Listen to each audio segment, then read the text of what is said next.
Chapter 15 Everglades Adventure. Mr. and Mrs. Marshall had decided to take the children to the warmth of Florida for the winter, instead of braving, for another season, the chilly woods of the foothill country. And since there was much work to be done, Johnny was to accompany them.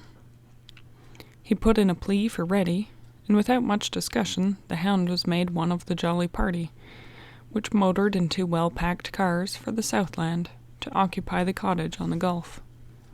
The Black and Tans were to remain at the ranch. The trip was one of easy stages, with stops wherever the Marshalls had good friends. And through it all, regardless of the jealous dogs of many breeds that they encountered, the trouble they might expect to have with a huge hound was that he was treated like one of the family. They found that Reddy conducted himself always with dignity and complete assurance. In an automobile, he was perfectly happy if he could look out a window and see all that was happening along the road. Florida, to him, was like a new wonderland. Upon arrival, he made himself at home immediately. He tried to drink the salt water, ran up and down the beaches, waded into the surf in pursuit of nimble rat-like beach crabs, searched the scrub oak and palmetto country for new animals such as gray foxes, raccoons, opossums, and skunks. He bayed at the various snakes he encountered, and dug for the big gopher turtles that made burrows in the sandhills. Much of the time he reeked indescribably from unhappy encounters with both the striped and the smaller spotted skunks, but at length he learned to leave these pretty black and white cologne-laden animals very much alone, and settled down to the safer task of catching, or at least treeing, all of the scrappy coons and gray foxes in the neighborhood. In November, Marshall took him further south for a panther and deer hunt in the west coast section of the Everglades, where there was a real wilderness of marshland. They boarded a roomy houseboat at the Everglades City and traveled still further south along the Gulf Coast, into the region where frost never penetrated, and the tropical growths came to the water's edge and even into it. There was an uncharted region of numberless islands bordering the Everglades that extended for miles, a place so wild and uninhabitable that no one ventured there except in boats, which could go through the narrow channels and out again. Up one of these winding salt channels, the houseboat pushed its way towards the interior where the remnants of Florida's rarer animals, such as the panther, the bear, and deer, still lived in considerable numbers. And such beautiful birds as the roseate spoonbills, kites, and even flamingos could be found. There, with mangroves growing out of the shoal water, almost hemming them in, they anchored and prepared to use the houseboat as the main camp, while going through the even narrower channels between the islands with a small rowboat, which had an outboard motor. Reddy had seen mosquitoes and biting flies before, but nothing to equal the swarms which came to meet him at every turn in the heavy mud-scented atmosphere. He found midges even more exasperating, for they crawled all over him and stung the edges of his eyes, wherever they could get past his protecting hair. When he was brought to the shore for exercise and waded with Johnny through scurrying flocks of little fiddler crabs, he soon collected ticks and chiggers, and had to look out for scorpions, spiders, and the black poisonous insect resembling a big scorpion, which the guides called a grampus. This was a real insect country indeed, with no let-up in their biting either, in day or night. Johnny and Marshall covered their faces and hands with ill-smelling oil of a eucalyptus and dusted flour of sulfur over their legs. Added these precautions against the insect pests, they were snake-proof, woven wire leggings. Nor could Reddy help matters in taking to the water, for besides sharks and stingrays, there were occasional alligators in Florida, and crocodiles which would gladly seize the dog and drown him, even though he was too large to be eaten at once. The guide was busy warning them of all sorts of things, including the sawgrass which they might encounter still further inland, which had a toothed edge that could cut like a knife. Barring such little drawbacks, the region was of intense interest and beauty, a natural haunt of game which was willing to bear the unpleasant things in order to enjoy the comparative safety from man which these things may provide. "I guess we can endure it for 3 or 4 days," was Marshall's comment as he slapped at a blood-sucking fly the size of a bee. They spent the first day reconnoitering among the endless islands to find from the tracks where the animals were most plentiful. Deer trails were in many places, but no sign yet either of panthers or bears. On the following morning they landed with their rifles on one of the larger islands, which rose just high enough out of the water above the tide to carry a stand of cabbage tomatoes, swamp oaks, and many kind of bushes in addition to the endless mangrove trees.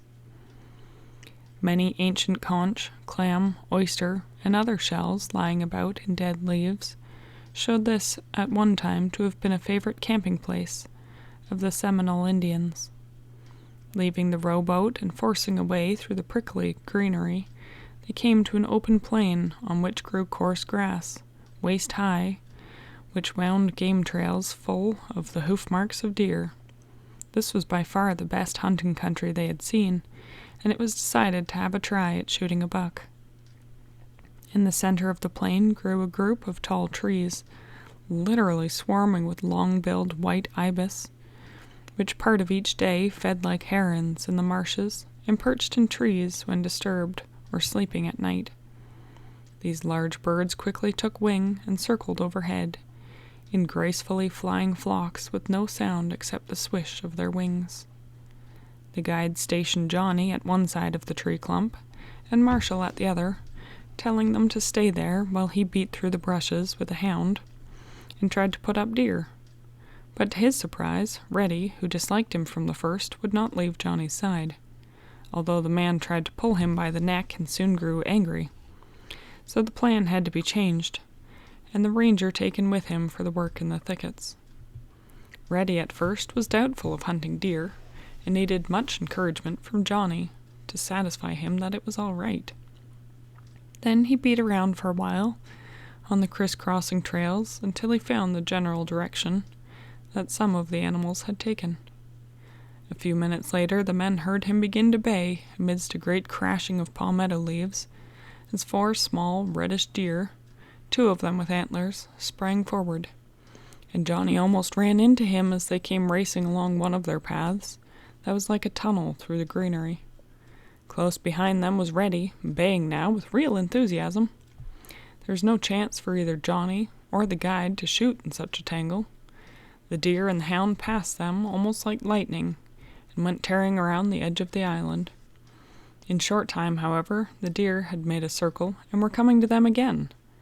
This time there were not just 4, but a string of the animals, since the 4 had picked up others until the band numbered at least a dozen. In vain Johnny tried to get good aim at one with antlers as they crashed past on both sides, bucks, does, and fawns, with Reddy driving them. "Stop the hound!" yelled the guide. "He's pushing them so hard they'll take to the water." By that time, however, Reddy had rushed by. It happened then, just as the guide had predicted, and the deer became panicky and ran into the river to swim across it to the next island. Johnny heard splashing and managed to break his way to the shore just in time to see the last one, a doe, go up the bank of a wooded strip of land 100 yards away, with the hound swimming only a few yards behind. The guide crashed his way to the boat and shoved off with oars as Johnny leapt to the stern. They rowed hard to the other side of the second island, but not in time to intercept the deer, which had already swum to a third. The guide had had enough of this by this time, but Johnny took over and drove the boat past number 3, only to be disappointed again. No sound of the chase reached them now, so he leaned on his oars better to listen, and allowed the boat to drift quietly with the tide. In the calm water they could see silvery tarpon rolling on the surface. Some of them little 20-pounders, others great creatures of 100 or more, had come to these secluded waters to feed and play. Johnny watched the fish and became aware of a black floating object resembling a log. Close to the matted mangroves, something impelled him to look at it more closely, whereupon he could distinguish the eyes and great snout of a nearly submerged alligator, and immediately the log slowly sank out of sight without causing a ripple. Just then a little flock of messenger ducks flashed past very close to the water, and a cormorant swung nervously up tide. Overhead a medium-sized black and white hawk, the Everglades kite, flew towards the east, while little blue herons and snow-white egrets, with nearly white legs, flapped along lazily in the other direction. "What a place," mused Johnny, comparing the tropical beauty with the drifting snowfields and cold valleys of the foothill country. But there was work ahead. First it was necessary to go back and pick up Marshall, and then to follow the hound as fast as possible. The guide started the outboard motor, and made a great racket at once, that broke the spell and changed the whole picture. The tarpon flashed to the bottom, the cormorant dove and swam away under the water, the herons and kite vanished, and no more ducks or other birds appeared. Marshall was waiting for them in the mud at the water's edge, nearly eaten up by mosquitoes. He'd seen 2 badly frightened does before the herd left the island, but he'd not had a shot at any buck. The 3 men chugged after the hound, with nothing more to guide them than the general direction that the deer had taken.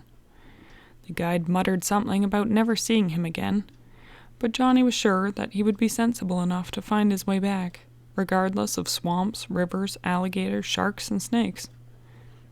When they'd gone a mile or more, they could not tell which way to turn in the labyrinth of channels, so Johnny began to call and whistle while the guide blew into the barrel of the shotgun to make a far-reaching sound resembling that of a hunting horn. They repeated this at intervals as they threaded their way through mile after mile of narrow waterways. When they returned to the houseboat at sunset, the hound had not been heard from, and their hopes were beginning to run very low. Around them in the wilderness gloom was setting in, and the large fish and small fish were splashing noisily in the safety of the fading light. The guide shook his head and leaned resignedly back against his seat. "Bad country on dogs," he mumbled. "Something might have easily happened to him, or he's just lost among the islands, or over the sawgrass country, maybe in the big cypress swamp that reaches all the way to Lake Okanabe. We might travel around a whole month and never see hide nor hair of him in this big place." But Johnny, just for luck, gave one more long call, which the wooded islands seemed to smother and make useless. Reddy had not heard the shouts or the blowing. Plunging through the dense thickets of seas and mud and narrow watercourses, he had followed the deer from one island to another, on and on and on, until they'd covered nearly 10 miles and reached one edge of the big cypress swamp on the mainland, dense with the high and stiff grass under scattered cypress trees, whose limbs were laden with air plants and orchids. Already the band of deer had divided and scattered, until only 2 were ahead of the hound, and only one of these, now, as one ran off to the side. Reddy came to the place where the trails split, and nosed along each of them before deciding which to follow. And the one he selected was that of the biggest of all the bucks. Reddy had never seen country like this, but he knew he was not lost. All that he worried about was thirst, for so far the water had all been salty, and he was desperately in need of a drink. In the big cypress he soon found plenty of fresh water, and wallowed in it, lapping it all up and taking it in gulps. When at length he shook himself and took to the trail again, he was feeling fit and confident, and once more enjoying his work. Musically the long notes of his steady baying carried through the glades, as he chased the wise old buck that was heading for the safest place he knew, the country of limitless sawgrass, where Hound's legs could be cut to pieces almost before he knew it. As the sun began to sink in the west, the buck was just about worn out. In spite of water, sawgrass, and clever tricks of dodging and backtracking, his pursuer was still with him, almost at his heels in the worst swamp which the hound could try to work. It had been a colossal task for both animals to come so far, and now the deer, for the first time in his life, was losing, and he knew it. In his desperation, he plunged forward blindly into the pathless section of the Everglades, where he in all of his years had never been before. A great paved road cut across it, and hurt the buck's tired, torn hooves as he hit it, and stood for an instant almost stupefied in the unaccustomed sight of the automobiles rushing toward him. He made one gigantic bound with all the strength that he had left, slipped and went headlong into the ditch on the far side of the road, lying there waiting for death and not caring. A few yards behind him came Reddy, silent now, for he sensed that this was the end of a long chase, and that his task had been given to him. It was just about accomplished. He barely crossed the road ahead of the autos approaching from two directions, and then he came upon the buck. There was no fight left in the deer. He just lay there in the mud. Reddy was surprised and walked around him, sniffing and wondering, and then, satisfied, he flopped down a few paces away to pant and cool off and wait for Johnny, who wanted this deer and had given him the job of running it down, just as he'd run down cougars, lynx, coyotes, and old thimbletoes, all of whom, however, had wanted to fight rather than wait till Johnny came. If the king had been there, hungry after the long run, it might have seemed different. But now it was Johnny's influence that counted, and Johnny, though slow, would come for the buck. Reddy was sure of that. So he waited and waited while Otto stopped, and a little crowd of curious people gathered and gaped at him and the spent deer, and talked a lot. Whenever people came too near to Johnny's buck, Reddy growled and the people backed away quickly. It was easy as that. Not anything like the trouble with the guard in the Yellowstone Park and the old grizzly. So Reddy waited, and the crowd grew. Then came the voice of authority. The one who had it was a man just like the park guard. He didn't stand and gape. He sprang out of an auto and took just one look, asking if the hound belonged to anyone there, and then strode over to the buck, seized him by the long antlers, and dragged him part of the way out of the black mud. Somehow, Reddy knew that this man had the right to touch Johnny's buck, and even though he didn't like it, he could not prevent the man, so he just watched him try to make the deer run away, and fail, because after such a chase, the buck had no strength or will to run. And the men with authority made the others help him carry the deer to his truck and lock it up. Reddy wanted to protest this, but he knew it was no use, so he just walked around, stiff-legged and dignified, letting no one touch him, no matter how they tried. Soon the truck and the other cars drove off, one by one, leaving him beside the big road with no more job to do. He sat down on his haunches and thought about it, and made up his mind that since there was no deer now, Johnny would not come. So he must go back home to Johnny. Without more ado, he started off for home, heading north up the big road. It did not occur to him that the houseboat was anything like home, or had any serious connection with Johnny or him. He treated it in the same way that he would riding alongside a horse or in an automobile. Home was where everyone went after a hunt, and it was there that he would find Johnny. The idea of the distance did not worry him. His instinct told him the direction, and he trotted along confidently as ever, dodging into the swamp every time an automobile flew roaring past. His feet were sore, and his legs were covered with cuts from the sawgrass, but he was too proud to limp or do more than occasionally stop for a few moments to lick the sore spots.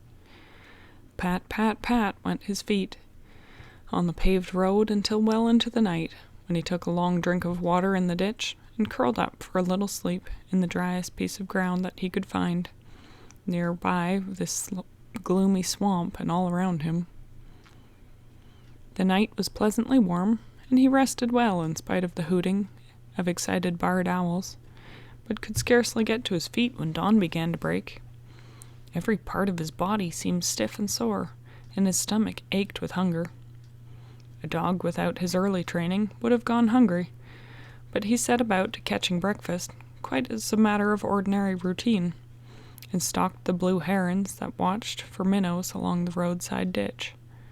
The way they flew to the bank and over the water when alarmed prevented him from actually accomplishing anything, with his usual method of leaping after the bird and seizing it before it gained much height from the ground.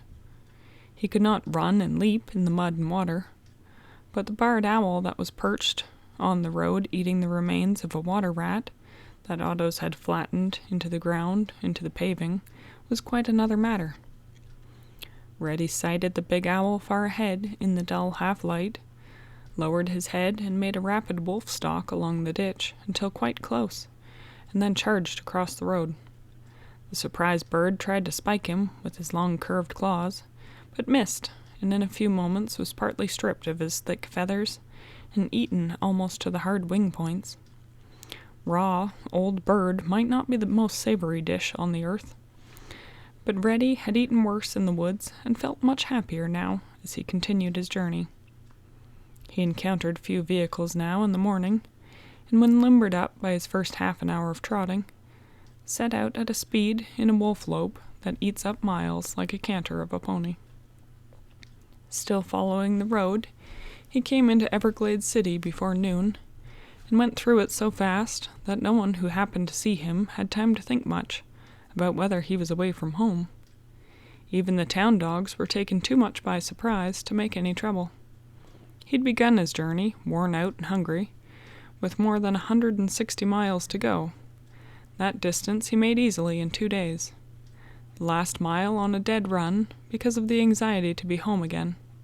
He fairly burst into the Marshall house when the children and Mrs. Marshall were in the midst of dinner, after having received a telephone call from Mr. Marshall to tell them that he'd given up Reddy as lost in the Everglades and had returned to the port in the houseboat, though Johnny had not given up hope and was going to the big cypress swamp.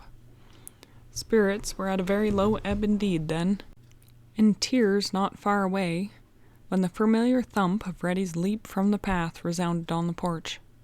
It caught them by surprise, and then he ran into the open door almost beside himself with excitement at coming home. He pranced about and howled wildly, while the children and even Mrs. Marshall pranced with him and almost wanted to howl too. When the telephone rang again, and Marshall told them that Reddy might be all right, for it had just been advertised that a big hound as big as a Great Dane had been seen in Everglades City. "Why, he's here with us!" the three Marshalls fairly shouted into the phone. "Reddy's home!" "Impossible!" Marshall cried incredulously, but happily. "How did anyone know where he belonged? And besides, he would never have let anyone except Johnny put him in an auto." "He has legs!" called Bob. "He's lying on the table now, all worn out from running here, I guess. But he's wagging his tail like mad." Marshall hung up then in order to go and tell Johnny, and then the two of them went to the hotel and ate the first meal that they'd enjoyed since Reddy had been missing.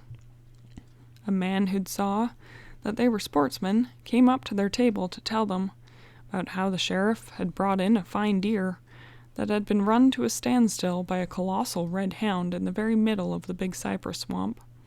This called for a real celebration, because now they knew that Reddy had again done a very remarkable thing. They hunted up the sheriff and made him tell the strange story firsthand. The buck, they learned, had been taken to one of the state parks and released there, apparently not much worse for his experience, although no doubt a much wiser animal.